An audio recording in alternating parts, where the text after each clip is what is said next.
Avant même de commencer, prends 2 secondes. Oui, juste 2 secondes. Si tu es passionné de football, si tu vibres pour les grandes soirées européennes, si tu veux comprendre pourquoi une équipe est en train de changer de dimension, alors n'oublie pas de liker la vidéo, de t'abonner et surtout de rester jusqu'à la fin. Parce que ce que tu vas découvrir ici, ce n'est pas juste une analyse. C'est une véritable transformation du football moderne.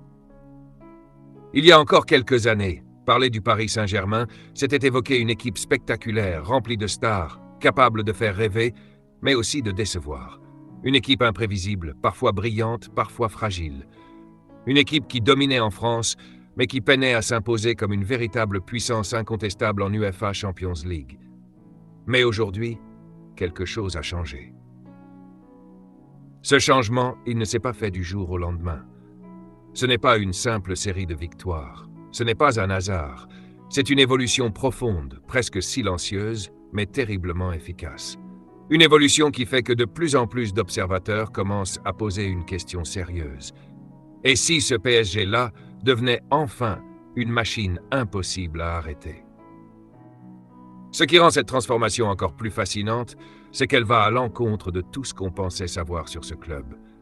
Pendant longtemps, le PSG était associé à des noms gigantesques comme Lionel Messi ou Neymar, des génies du football capables de changer un match en une seconde.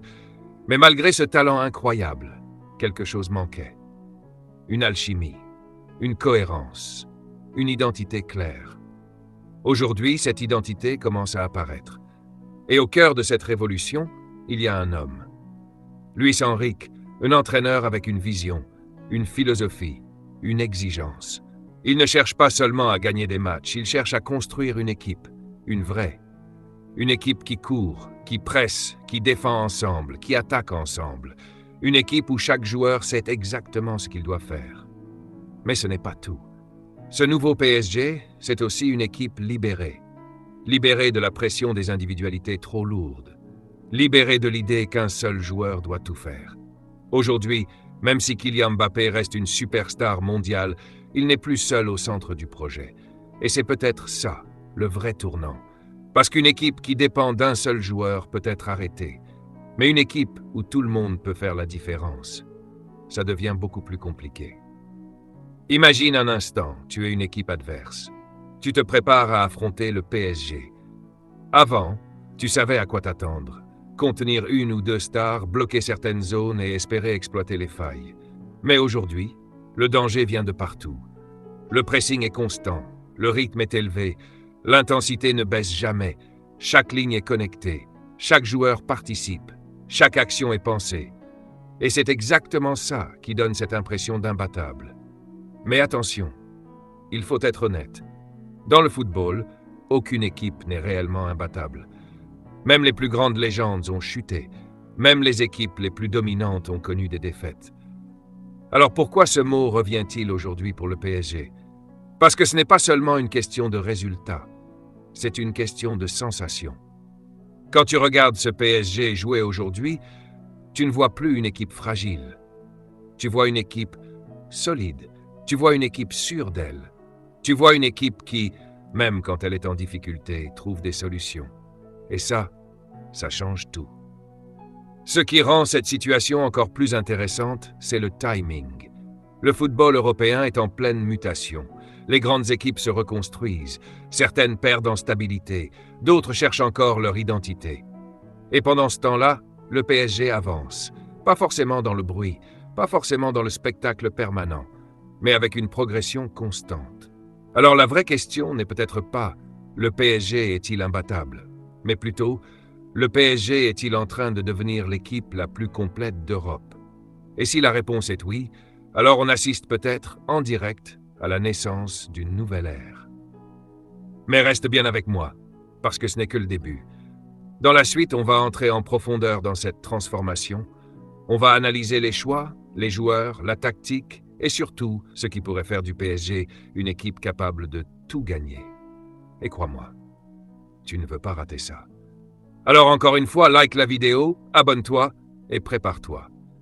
Parce que ce que tu vas découvrir ensuite pourrait bien changer ta vision du Paris Saint-Germain.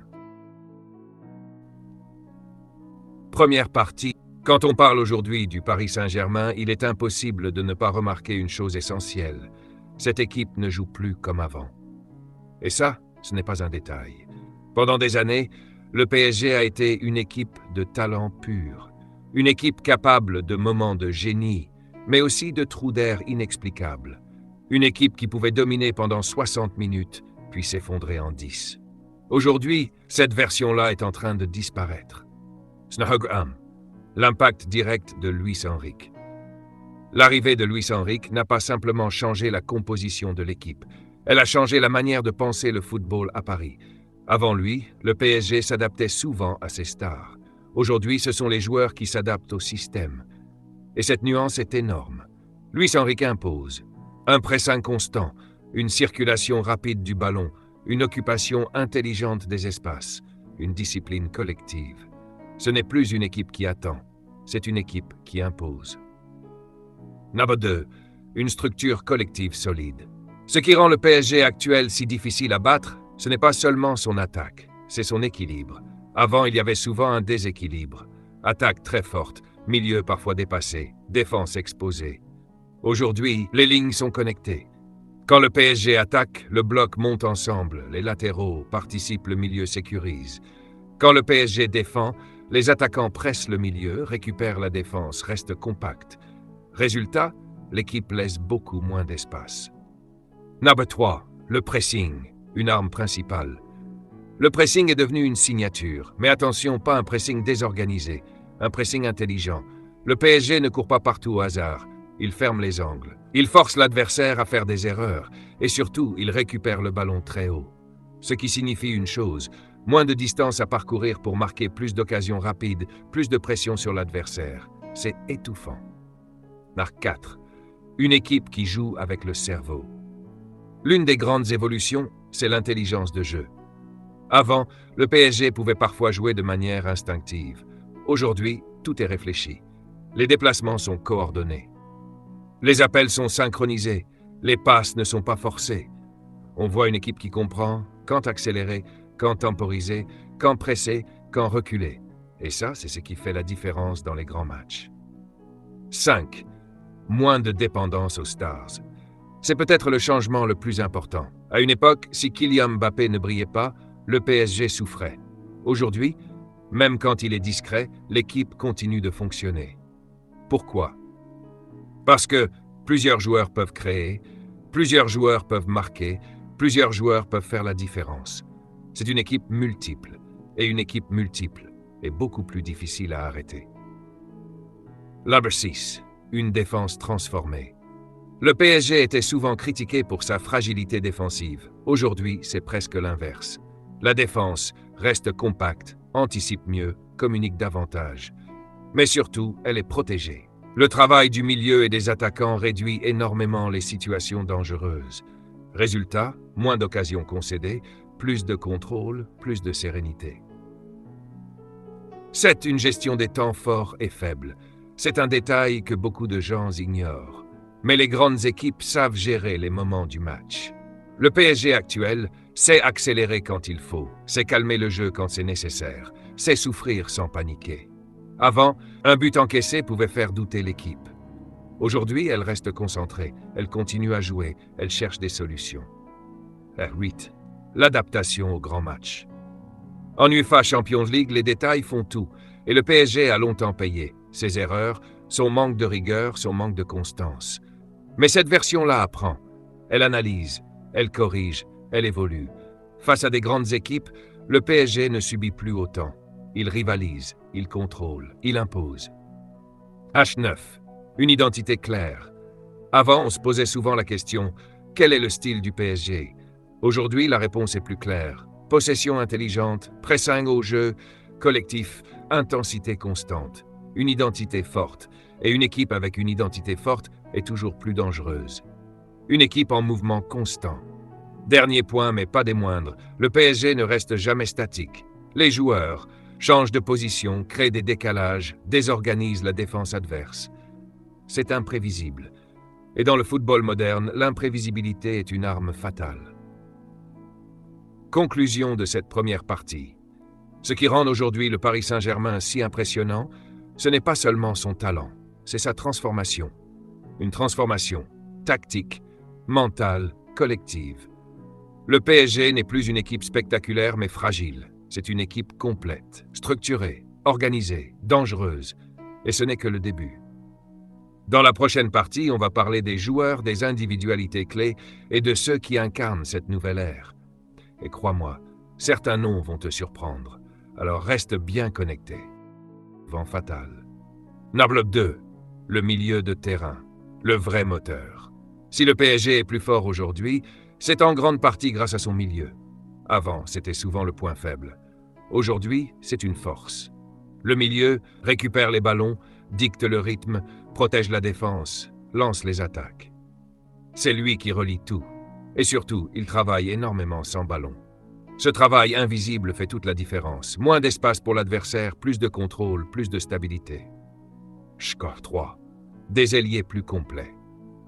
Le PSG a longtemps eu des ailiers très offensifs, mais parfois peu impliqués défensivement. Aujourd'hui, le profil a changé. Les joueurs de côté attaquent, défendent, pressent, reviennent aider. Ce sont des joueurs modernes. Résultat, l'équipe est plus compacte, les transitions sont plus rapides, les adversaires ont moins de liberté. 4. Une défense qui inspire confiance.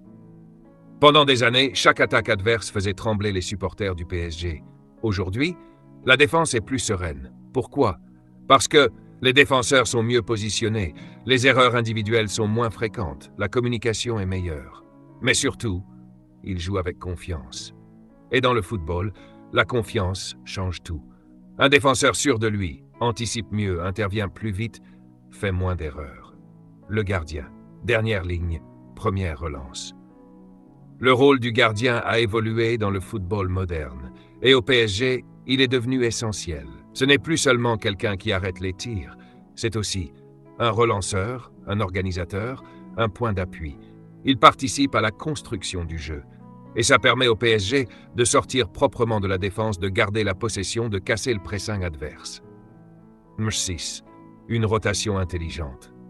Une grande équipe ne se résume pas à 11 joueurs. Et ça, le PSG l'a compris.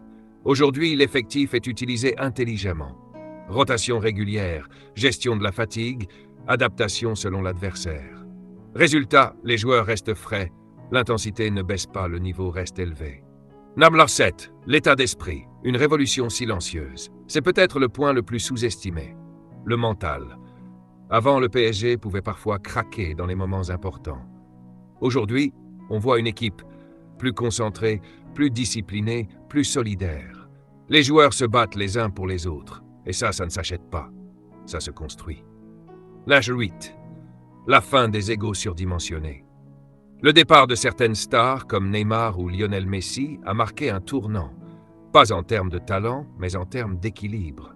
Aujourd'hui, moins de tension, plus de cohésion, plus de clarté dans les rôles. Chacun sait ce qu'il doit faire. Et personne n'est au-dessus du collectif. 9. Des joueurs responsabilisés. Dans ce nouveau PSG, chaque joueur compte. Même les remplaçants. Quand ils entrent, ils savent ce qu'on attend d'eux, ils respectent le système, ils apportent immédiatement. Il n'y a plus de rupture de niveau, et ça c'est crucial dans les grandes compétitions. 10. Une équipe prête pour l'Europe. Le vrai test reste la UEFA Champions League. Et cette fois, le PSG semble mieux armé. Pourquoi? Parce que l'équipe est plus complète, les joueurs sont plus disciplinés, le collectif est plus fort. Mais surtout, ils ont appris. Des défaites, des erreurs, des moments difficiles, et ces expériences les rendent plus solides. Conclusion de cette deuxième partie. Le Paris Saint-Germain n'est pas seulement devenu plus fort tactiquement, il est devenu plus fort humainement. Une équipe plus équilibrée, plus engagée, plus intelligente. Les stars sont toujours là, mais elles servent désormais un collectif. Et c'est exactement ça qui donne cette impression de puissance. Dans la prochaine partie, on parlera du futur du PSG. Peut-il vraiment dominer l'Europe et devenir une légende du football? Et là, on va aller encore plus loin. Le PSG est-il vraiment devenu imbattable? On arrive à la fin. Et après tout ce qu'on a vu, après avoir analysé la transformation tactique, l'évolution des joueurs, le changement de mentalité du Paris Saint-Germain, une question s'impose. Est-ce que ce PSG est réellement imbattable? La réponse la plus honnête est simple, non. Aucune équipe dans l'histoire du football n'a été totalement imbattable. Même les plus grandes ont chuté, ont douté, ont perdu. Parce que le football reste imprévisible. Un match peut basculer sur une erreur, un détail, un moment de génie. Si on va plus loin, si on regarde au-delà du simple résultat, si on analyse la dynamique actuelle, alors oui, le PSG est en train de devenir une équipe presque impossible à battre. Et la nuance est essentielle. Une équipe qui ne se casse plus. Avant, le PSG pouvait s'effondrer. Un but encaissé, une erreur, une pression trop forte. Et tout pouvait basculer. Aujourd'hui, ce n'est plus la même histoire. Cette équipe encaisse un but sans paniquer, reste concentrée, continue à jouer. Elle ne se casse plus mentalement. Et ça, c'est le signe des grandes équipes. Une maturité nouvelle. Le PSG d'aujourd'hui joue avec maturité. On ne voit plus de précipitation inutile, de panique, de désorganisation. On voit une équipe qui comprend le jeu. Une équipe qui sait quand attaquer, quand temporiser, quand défendre. Et ça ne s'improvise pas. Ça se construit avec le temps, avec les erreurs, avec l'expérience. Une force collective qui change tout. Pendant longtemps, le PSG était une équipe d'individualité. Aujourd'hui, c'est un collectif. Et un collectif fort est toujours supérieur à une somme de talents. Même l'objectif ultime, la UEFA Champions League. Soyons clairs, tout ce projet mène à un objectif, gagner la Ligue des Champions. Le PSG a tout connu dans cette compétition, les espoirs, les désillusions, le facteur temps. Il y a un élément souvent sous-estimé, le temps. Les grandes équipes ne naissent pas en un jour, elles se construisent, match après match, saison après saison, et le PSG est en plein dans ce processus. Ce n'est peut-être pas encore la version finale, mais c'est déjà une version très avancée. Une équipe qui fait peur. Aujourd'hui, affronter le Paris Saint-Germain n'est plus la même chose. Avant, les adversaires voyaient une équipe talentueuse mais battable. Aujourd'hui, ils voient une équipe complète. Une équipe qui presse, contrôle, attaque, défend. Une équipe qui ne laisse rien au hasard. Et ça change tout dans la préparation mentale des adversaires. Mais le plus dur reste à venir. Attention, c'est maintenant que tout devient compliqué. Parce que les attentes augmentent, la pression grandit, les adversaires s'adaptent. Le PSG n'est plus une surprise, il devient une référence. Et être une référence, c'est encore plus difficile. Entre promesses et réalité. Le PSG d'aujourd'hui est un moment clé, entre ce qu'il est déjà et ce qu'il peut devenir. Il a le potentiel pour entrer dans l'histoire. Mais le potentiel ne suffit pas. Il faut confirmer, gagner, marquer les esprits. La vraie question, au final, la vraie question n'est pas « le PSG est-il imbattable ?» mais plutôt « le PSG peut-il devenir la meilleure version de lui-même au bon moment ?» Parce que dans le football, tout se joue dans les moments clés. Une nouvelle ère en marche. Tout laisse penser que oui, avec une direction claire, un entraîneur exigeant comme Luis Enrique, un effectif équilibré, une mentalité nouvelle. Le PSG est en train de changer de dimension. Et si cette progression continue, alors oui, on pourrait assister à quelque chose de grand, très grand. Conclusion finale. Le Paris Saint-Germain n'est peut-être pas imbattable, mais il est plus fort, plus intelligent, plus complet que jamais. Et surtout, il donne l'impression qu'il peut battre n'importe qui. Et parfois, dans le football, l'impression devient réalité. Call to action, finale. Si tu as aimé cette analyse complète, like la vidéo, abonne-toi pour plus de contenu football. Et dis-moi en commentaire, le PSG va-t-il enfin gagner la Ligue des Champions? On en débat ensemble.